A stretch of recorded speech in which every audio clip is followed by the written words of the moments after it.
Hi guys, welcome to another video. तो last video हम discuss कर रहे थे कॉमर्स एंड अकाउंटेंसी का टैक्स का चैप्टर।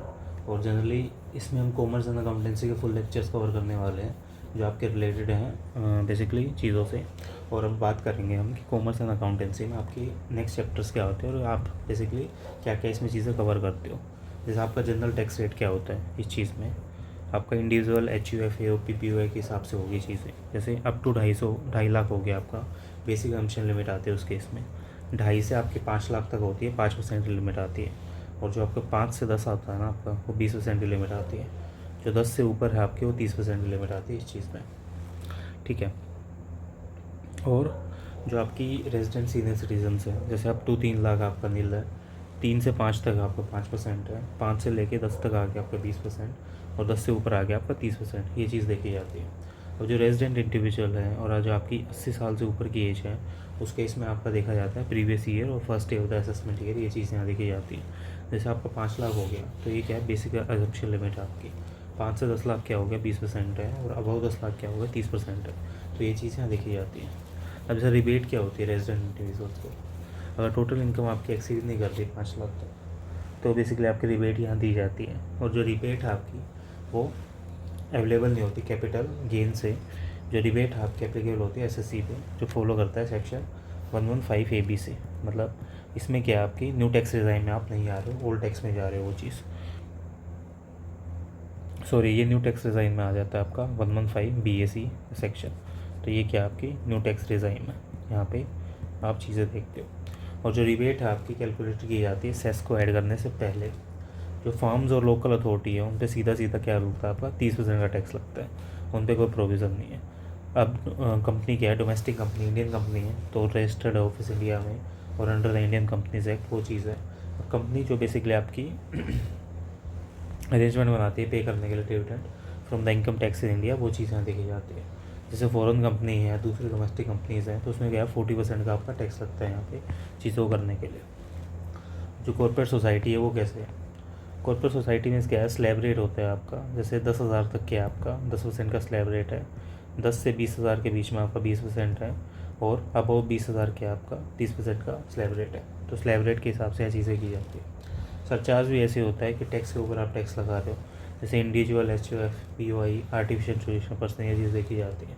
जैसे अप टू 50 लाख आपका नील होता है, 50 से लेके 1 करोड़ तक का आपका 10% टैक्स होता है, 1 करोड़ से 2 करोड़ आपका 15% का टैक्स है, 2 से 5 आपका 25% का टैक्स है, और अबव 5 करोड़ आपका 37% का टैक्स है। ये चीज़ यहाँ पे आती है सरचार्ज। सरचार्ज इस चीज़ को देखा जाता है। ठीक है। अब नेक्स्ट चीज़ आ गई आपकी, जो सरचार्ज रेट है आपको 25 से 37% का है, जो एप्लीकेबल नहीं होता आपका। STCG आपका 111 का, LTCG 112 का, LTCG अंडर द 112 आ रहा है, और ड्यू टू इनकम है। ये चीज़ यहाँ देखी जाती है। तो अब देखते हैं, जैसे टोटल आपकी इनकम है, लेट्स से टोटल इनकम है आपकी वो 2 करोड़ या 5 करोड़ है, और इस केस में आपका इनकम टैक्स लगेगा 15%, और ये सरचार्ज लग के 25% हो जाएगा। तो ये अलग अलग चीज़ें होती हैं आपकी। तो इस हिसाब से बेसिकली आप स्टेप्स फॉलो करते हो चीज़ों करने के लिए। अब एक आती है एवरेज रेट ऑफ टैक्स। इस चीज़ को क्या बोलते हैं, जैसे आपका टोटल टैक्स लग रहा है बाई टोटल इनकम है, जिसमें आपके शॉर्ट टर्म गेन्स वगैरह आ गए, सेस आ गए, ये सरचार्ज आ गए, इंटू 100 कर देते हैं, उसको एवरेज रेट ऑफ टैक्स बोलते हैं। एक होता है मैक्सिमम मार्जिनल रेट, जिस चीज़ को बोलते हैं highest level of individual. Basically ये क्या है, हाईएस्ट रेट ऑफ टैक्स है, और highest surcharge rate of the individual plus cess at the rate of 4%। जैसे 30% का आपने टैक्स लगाया, 37% का आपने टैक्स और लगा दिया, आपने बेसिकली सरचार्ज रेट लगा दिया, और 4% के सेस लगा दिया। तो ये सारी चीज़ें आती हैं 42.744%। इसको मैक्सिमम मार्जिनल रेट बोलते हैं। इससे फालतू टैक्स बेसिकली आपका नहीं लग सकता लीगल मनी पे।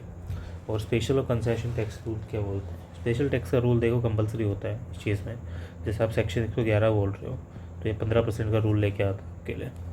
LTCG बोल रहे हो, 20% का रूल लेके आता है।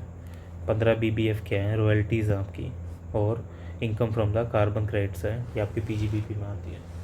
सेक्शन 115B क्या है, आपकी लॉटरी से आप पैसा जीत रहे हो, ऑनलाइन गेम से है, या अनडिस्क्लोज इनकम आपकी 60% की, इनकम फ्रॉम द ट्रांसफ़र और वर्चुअल डिजिटल एसेट्स है, ये 30% का आपका, इसमें सारे काम आते हैं। एनोनमस डोनेशंस हैं या स्पेसिफिक डीम्ड इनकम आपके ट्रस्ट को 30% आती है चैरिटेबल ट्रस्ट में। अब जैसे कंसेशनल टैक्स रेट क्या होता है, जो इनकम है डोमेस्टिक कंपनी की, आपकी इनकम है नई मैन्युफैक्चरिंग रेजिडेंट डोमेस्टिक कंपनी की जो इलेक्ट्रिक जनरेशन कंपनी के हिसाब से काम करती है। इनकम है किसी भी इंडिविजुअल की, HOF के, BOI की, आर्टिफिशियल जुडिशियल पर्सन की, जो इस हिसाब से बेसिकली यहाँ पे आपकी काम करती है। इनकम आपके रेजिडेंट कॉर्पोरेट सोसाइटीज़ की, और इनकम है नई मैन्युफैक्चरिंग रेजिडेंट कॉर्पोरेट सोसाइटीज़ की जो 115 BAE के हिसाब से काम करती है। चीज़ें यहाँ पे आती हैं। अब जैसे आप कंसेशनल टैक्स रेट क्या बोलते हो, कोई भी डोमेस्टिक कंपनी है, इनकम किसी डोमेस्टिक कंपनी की 115 BA में आती है, और नई भी मैन्युफैक्चरिंग डोमेस्टिक कंपनी है जो आपकी इलेक्ट्रिसिटी जनरेशन एक्ट के हिसाब काम करते हैं, तो 15 BAB में आती है ये चीज़ें। इन पर अलग अलग टैक्स रेट होता है, 17% और 25%। तो इसका बेसिकली नेक्स्ट टैक्स रेट हम नेक्स्ट वीडियो में डिस्कस करेंगे। मिलते हैं नेक्स्ट वीडियो में।